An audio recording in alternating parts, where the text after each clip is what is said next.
it's Dr. Sophia Satterwhite, founder and CEO of She Heals the World. I'm so happy that you are tuning in to today's episode to hear the top lifestyle and business tips from women entrepreneurs all around the globe.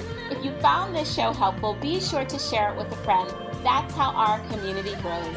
Today's guest is coming up next.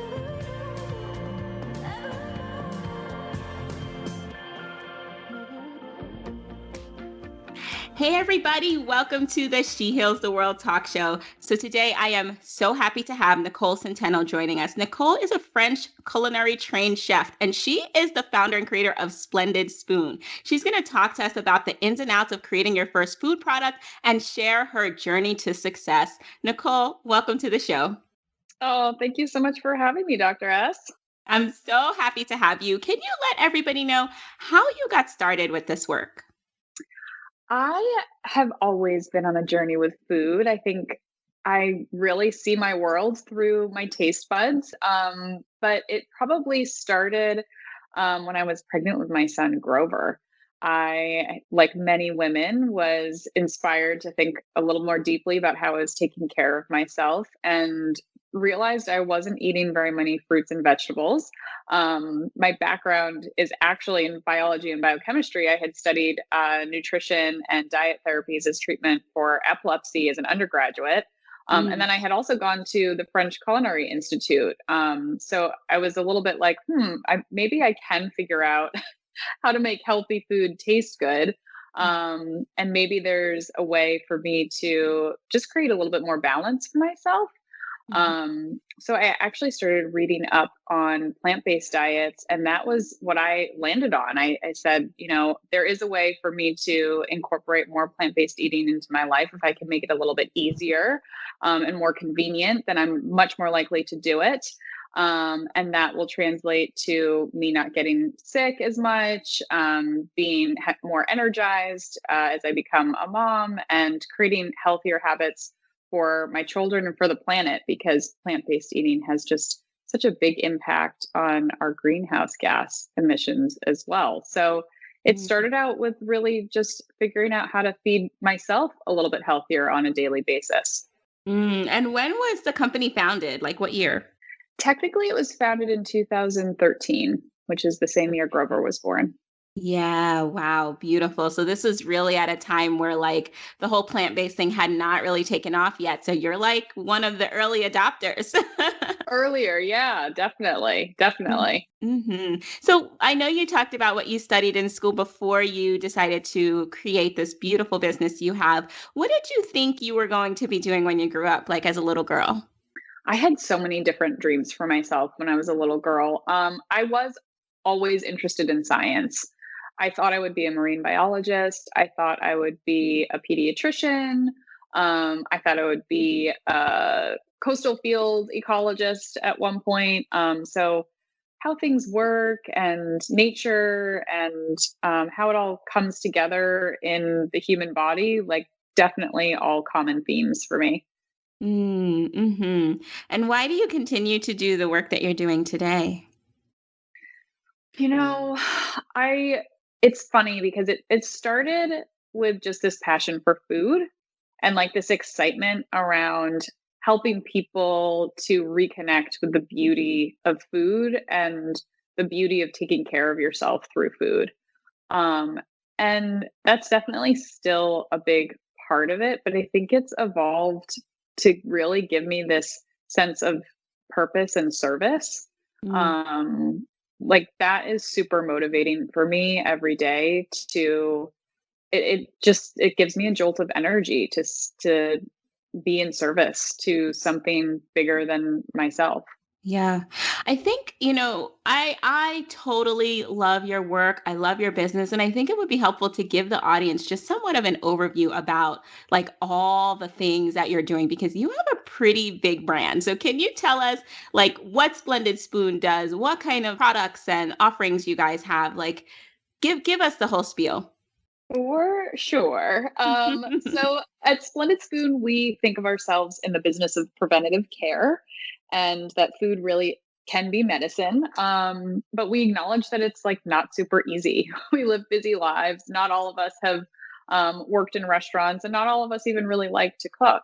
So our mission is really to make plant-based habits a lot yummier and a lot easier for folks.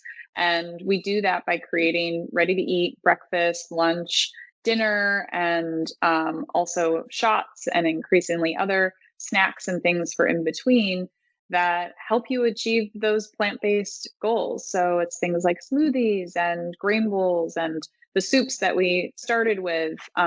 We have noodle bowls and we have wellness shots. So all sorts of really yummy tasting things to hopefully entice more people into adopting a few more plant-based habits every day.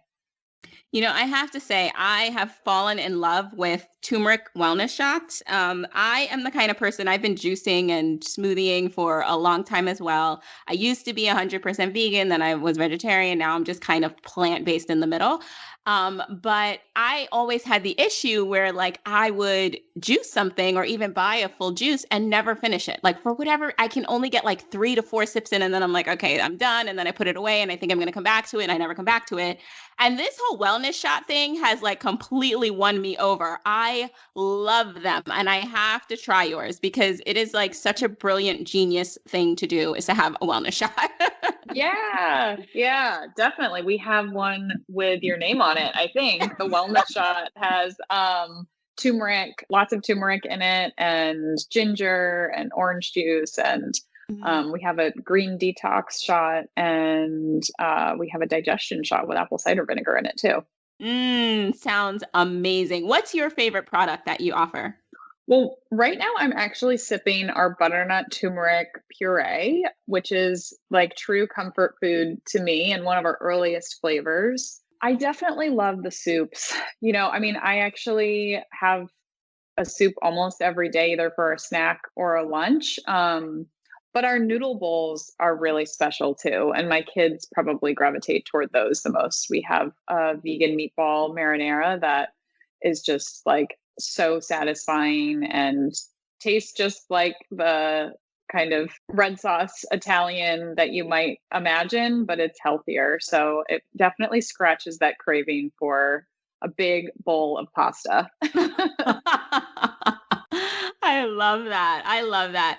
So, I mean, you have such a big, beautiful brand. And I'm sure, like, for people looking from the outside in, it looks easy, it looks simple. But I know, as a decade plus long entrepreneur, that building a business is not always, it's not easy at all, actually. So, No, it is not.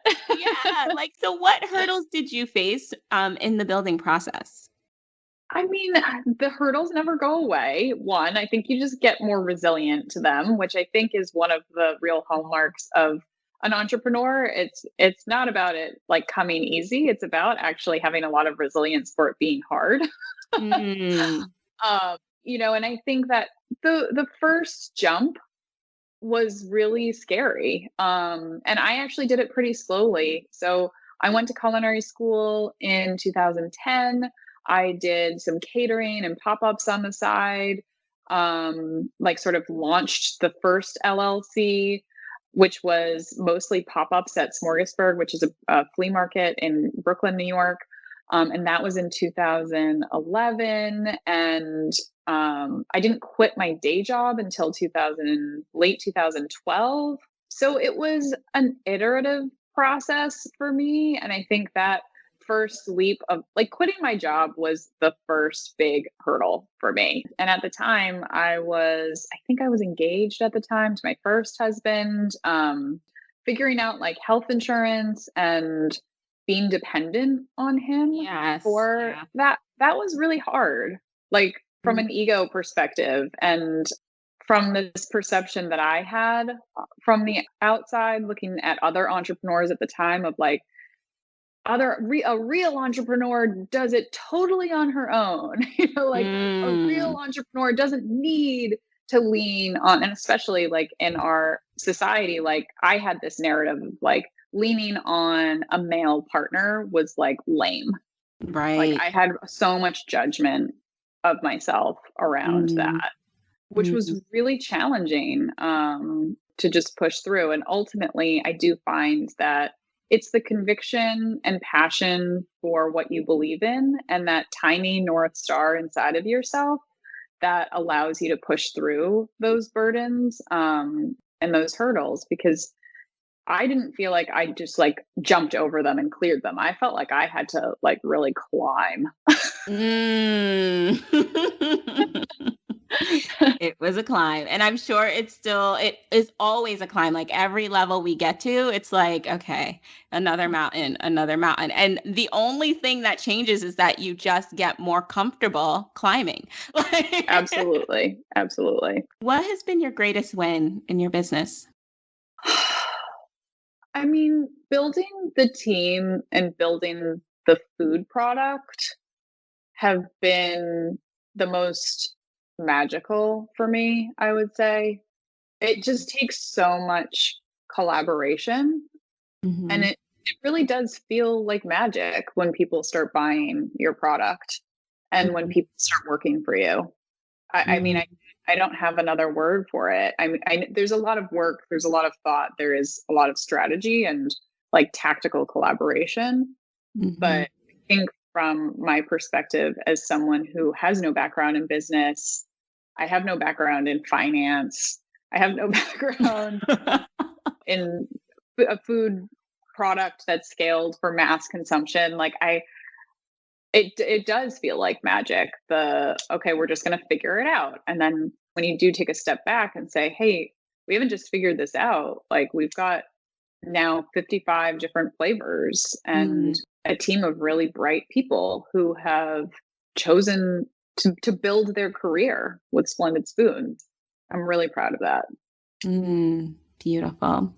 Now, I am so excited to hear more about creating your first food product. It is something that has totally piqued my interest. And I know there are so many women in the audience listening who are like, oh my God, I would love to have my own nutrition bar or my own, popcorn flavored whatever, and so I'm just wondering if you can kind of give us some of your tips on like, how you created that first food product because this was a few years ago so I'm sure things are a little bit different but I want people to like see that this can be doable for them. So what was the creation of your first food product like?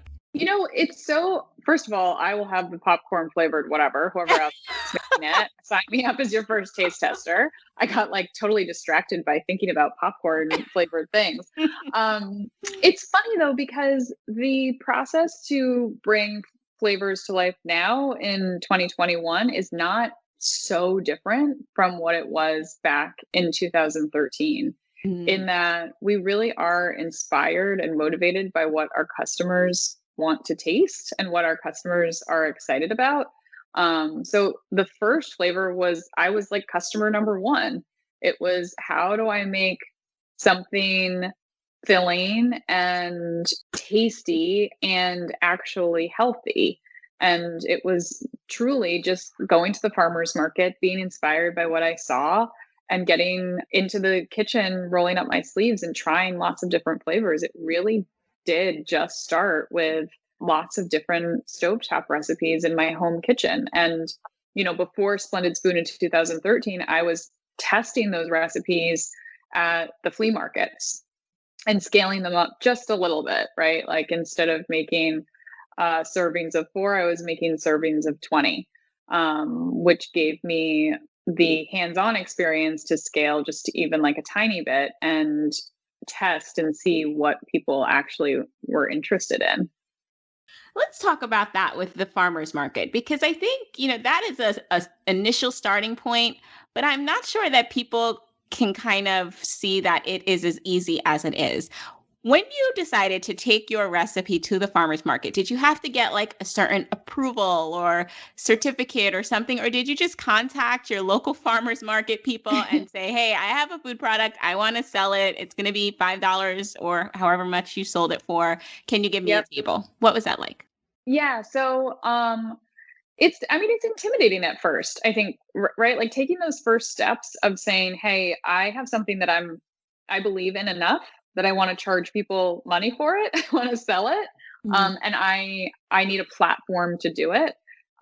It can be really intimidating. Again, like I didn't have that was not my background. My background was in research biology, and I had worked in publishing at, in like a cubicle. So I didn't have like a mentor at the time to show me the ropes of how to do it. And I really did just kind of look at where people were gathering and where people were trying food. And Brooklyn Flea was like cool at the time. It was kind of new and cool. And I kind of like went up to people and asked how they got their booth.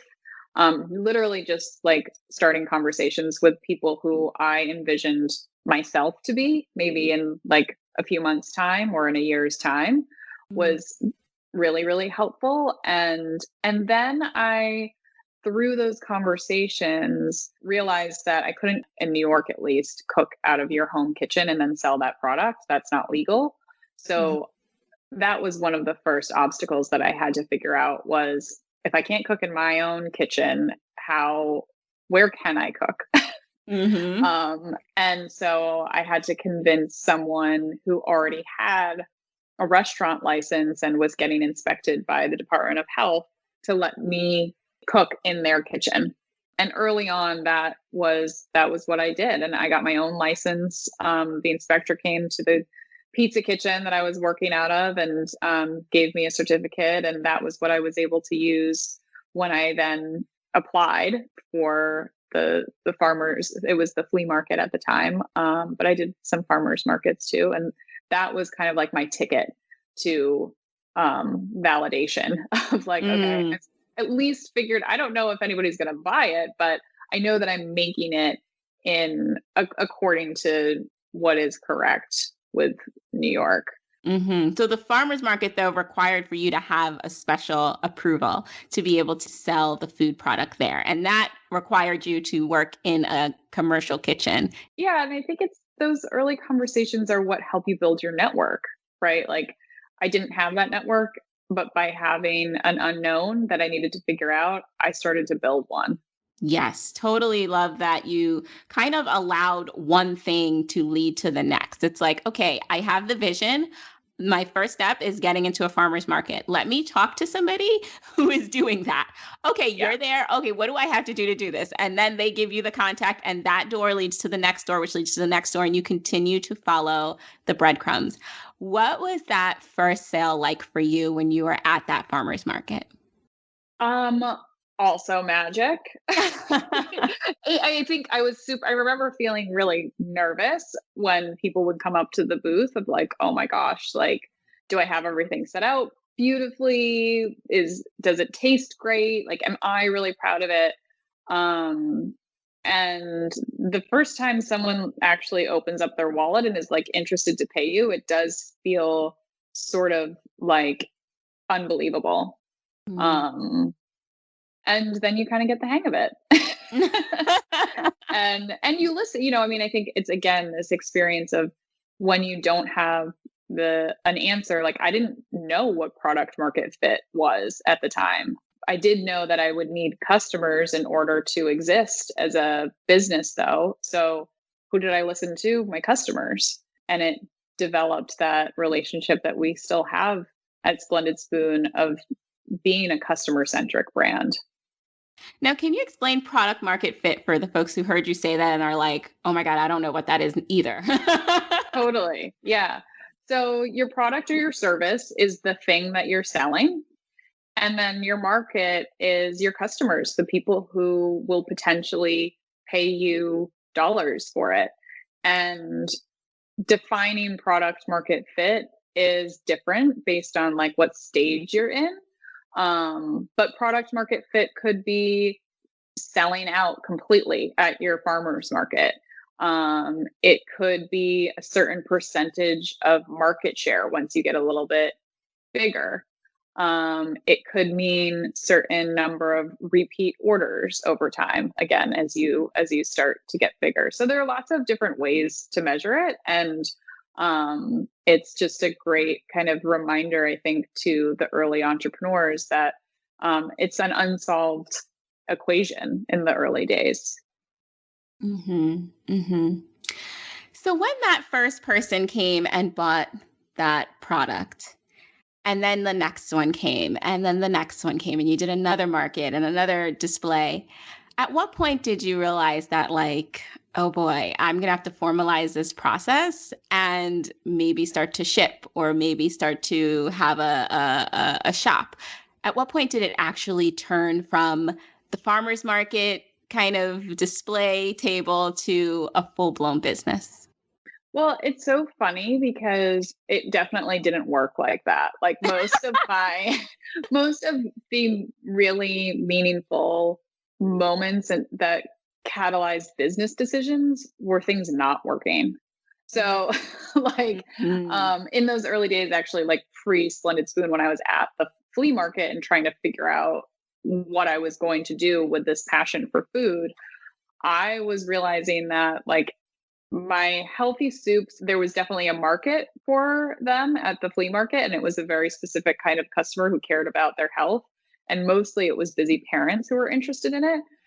That environment, that marketplace wasn't the ideal space for those customers because the competition at Brooklyn Flea at the time was mostly like I don't want to call it junk food because it was very well made artisan food, but it was things like homemade ice cream, a craft hot dog, or, candied bacon on a stick, for Yes. example. And so the audience and, like their receptiveness to something healthy was misaligned there. So Mm. we had to do things like little soup shots. So there would be a trio, which made it a little bit more exciting and made it more fun for them to try the product and not have to commit to like a big bowl of healthy carrot ginger soup. And as I was doing those modifications, it was this doesn't feel like I want to scale soup shots. Like that's what's Mhm. selling here, but that's not, I'm misaligned from my North Star. Like my North Yes. Star is to help people eat healthier every day. Eating a few shots is probably not getting them there. And in this environment, I'm getting lost. My mission isn't being Mhm. heard. And so it was really at that point that I started to do more of the like lunches. So catering to lunches and I started the soup subscription of like, hey, I will deliver to you 2 quarts of soup on my bike or by a bike messenger. And that's how I felt I could really make a difference in that consumer's life would be by replacing what they're eating for lunch and giving them something healthier and plant-based. When at Mm. the time, like almost everybody was having something that was more meat centric during their lunch. So that seemed like a really great occasion to make a difference. And that then helped me to understand that day part as my potential opportunity, that like my marketplace was actually all of the lunches, all of the busy lunches out there. That's then where I felt like, oh, my product isn't soup shots, my product is a meal. So that's a long-winded way of saying though, like it was not, okay, I'm selling like gangbusters at Brooklyn Flea. Like I got to figure out how to just scale. I mean, that to me was what I thought it would be. And that's never been my journey as an entrepreneur. It's never been like, oh, I've hit the nail on the head. This is the silver bullet. Now it's all good problems of scaling. It's been much more the stuff that's not working and the fine tuning that has helped me to build the business. Mm. Let's talk a little bit about marketing. So you're on your bike and you are responsible for bringing this delicious soup to these homes. How did you get the word out about that? I mean, it's easy. I don't want to say it's easy at a farmer's market or a flea market. I mean, because nothing is necessarily easy when you're launching a business, but in essence, you have a ready market that's there. So you just have to kind of show up. But when you are delivering and you are taking orders, like you kind of have to let people know and go out and do Mhm. that recruiting. How did you do that? Mostly my marketing early on was through press. The business had a different name back then. This was like pre-Splendid Spoon launching in 2013. But Smorgasburg did create a launching pad because there was some level of exclusivity of being included as one of the food vendors. And then Mhm. that gave me the ability to develop relationships with press. And it gave me the ability to understand a little bit more about what got journalists excited. Like, what was a story to them? And direct to consumer was not a thing at the time, for food at least. So having soups delivered on a subscription basis was like very newsworthy to certain journalists. So that was a big part of how I was able to get the word out in New York, at least. Well, you, sister, are national now, right? Mhm. And I'm looking at your Instagram. You have 99,000 followers. Can you bridge the gap between getting press and where you are today with this amazing, amazing brand and social media presence? And I know, we don't have all day, but I would love to hear some of the highlights of the strategic shifts that you made to really take your product from like being delivered on a bike, from this flea market to being delivered on a bike to these press releases to like now having this powerhouse of social media behind you and just kind of having this consistent flow of consumers. Yeah. So, I mean, it comes back again to this experience of like checking in with myself and asking, is this the product? Is this the mission? Are we accomplishing it? And when I was doing the deliveries by bike, it had to be pretty expensive in order for it to be profitable. I could only do it as far as my muscles or the muscles of a bike messenger could deliver. And so all of that together meant that it was primarily wealthy folks in New York City. Hmm. And I didn't really think that the problem of preventative care through food was isolated to that population. In fact, I believe there were lots of people all over the country that probably needed the product more. And so that was another moment for me to say, no, this isn't right. Like, this isn't enough. This isn't the right distribution model. And I need to go back to the drawing board. So the first thing that I did was I tried to go the traditional route of wholesale and like get into Whole Foods. Hmm. And that didn't work. It was basically no all the time. And Hmm. then Thank you for that transparency. yeah, they're like, no thanks. Um, it's like, okay, I'll just like keep trying to figure it out. It's not like, no, go home, like close the book, you're done. Right. It's like figure out another way. Yes. Um, and that was when I started to build my team, like what I consider my founding team and what I consider to be the real like energy source to keep plugging away and keep trying new things. And so as I did that, new creative inspiration came into Splendid Spoon. And my co-founders, Renee and Satish, Renee helped me on the scaling of the product, and Satish really helped think through, if we want to be national, we can probably do that with this product if we freeze it and ship it in the mail. And actually think about scaling the bike messenger Mm. to UPS or FedEx. So that was the big inflection point, and that's how we have been able to tap in. That was a first click for us of, there were massive numbers of people all over the United States that wanted to eat healthier and were willing to take a chance on having it be delivered to their house. And we were able to spend a small amount of money on Facebook and see that it could scale. That's how the business really started to take off. And that's why we have loads of followers, is because that path has allowed us to invest in social media as our main platform to get the word out. Hmm. How do you ensure today that those posts that you create convert? Is it just about having a really solid marketing team behind you, or good consultants, or a good founding team? Or is it just a bunch of like, just a small group of people and yourself, like just trial and error? Because now like you brought us through such this beautiful journey of like the startup period to like now we're at a scalable business. You have a model, you have something to deliver, you have a service. It can be distributed in mass numbers, and you're going to leverage social media to reach a wider audience and find your target people. But what if that doesn't work, or how does that work? Because there are so many people who get to this level and they're like, my ads are not working. Like, so Yeah. I mean, they don't always work. And it does start with just a lot of trial and error.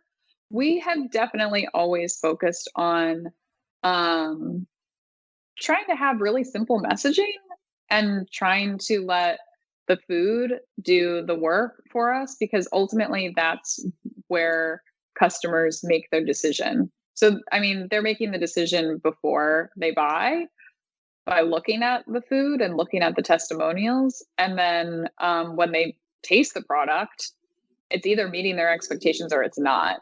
mm, Um, so, that's a lot of how we consider the best possible marketing experience is, are we really delivering on our promise with what we show visually and tell with our words? And if the answer is yes, we can trust that the creative will do the work for us. But yeah, I mean, in the beginning, it is just trial and error. I will say finding a great photographer does a lot.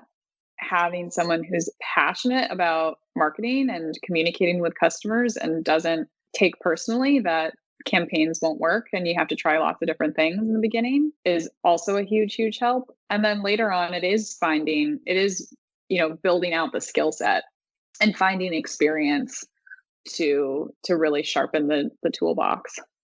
mm. If you could look back and give your 10-year younger self any piece of advice, Nicole, what would it be? Trust your instinct. The fear is really natural, and will come no matter what. But that initial gut reaction is real, and follow it.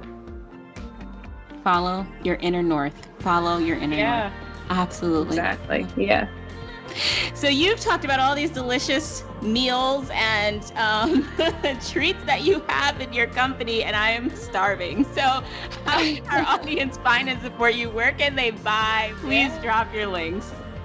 Yeah, so we are splendidspoon.com, and we are on Instagram, splendid.spoon.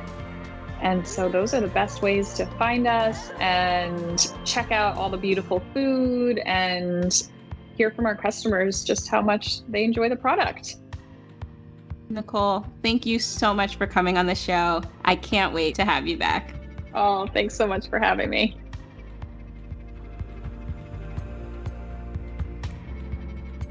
Well, there you have it. Thanks for listening to the She Heals the World talk show with Dr. S. To learn more about how to live your life by design, grab a freebie at shehealstheworld.com/freebie.